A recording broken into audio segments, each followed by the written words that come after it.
విత్తనాలు పోయినసారి వేసిందా? కందులు పోసినావు, పత్తి వేసినావు కదా, ఎన్ని గంటలు వచ్చింది? పత్తి అది 12 గింటలు వచ్చింది. నీకు మంచిగా అనిపించిందా? మంచిగా వండింగ్ అనిపించిందా? లేకపోతే అంటే అమ్మాయి ఈయన ఇప్పించిన బండి అని చెప్పి గొప్ప అవుతుందా? 12 కాదు, 15 నుండి 18 గింటలు అయినప్పుడు ఇంకెక్కువైతుంది. ఇంకా మనం ఏంటంటే వేసే విధానాన్ని తర్వాత మన మందులు అంటే కింద మందులు వేస్తుంటాం కదా, పనికొచ్చే మందులు మాత్రం మనం వేద్దాం.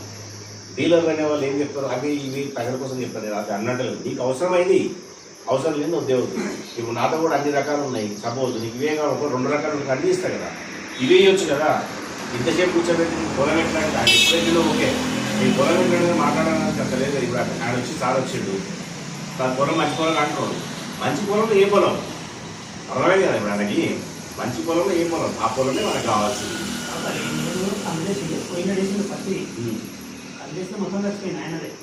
ఎవరు కందులు వేసిండు? వేరే కందులు వేసింటాడు, ఆయన వండించిన కందులు వేసింటాడు. అవునా కదా, నువ్వు వండించిన కందులు వేసుకుంటావు. నేనేమంటుందంటే మీరు వండించిన కందులు పొడుస్తాయి, మొత్తం వస్తుంది, క్రాప్ వచ్చేవాడు దెబ్బతింటుంది. ఎందుకనంటే అంటే రీసెర్చ్ పవర్ దాంట్లో తక్కువ ఉంటుంది. కంపెనీ అనేది ఎందుకు పెడుతుందంటే దానికి పెరగడానికి, పంట రావడానికి పెడుతుంది ఎప్పుడే కానీ. అట్లాంటి కందులు మనం వేసుకుందాం, అర్థమైంది కదా.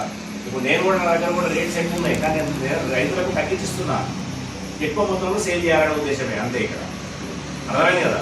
కావాల్సిన కంది ఎక్కడ వేస్తావు, కంది ఎక్కడ వేస్తావు, నేను రావు ఏమి కాదు, ఊట రాగానే రావాలి, ఊట రాగానే రావాలి. ఇంతవరకు తెచ్చుకున్నాం రాగా రావాలి. ఇక కంప్లీట్గా నీకు అంటే డ్రై ఏది వర్షాలు పడలేదంటే ఇక కాలంతో పాటు మనం ఏం చేయాలి పరిస్థితి అట్లా ఉంది. ఇక్కడ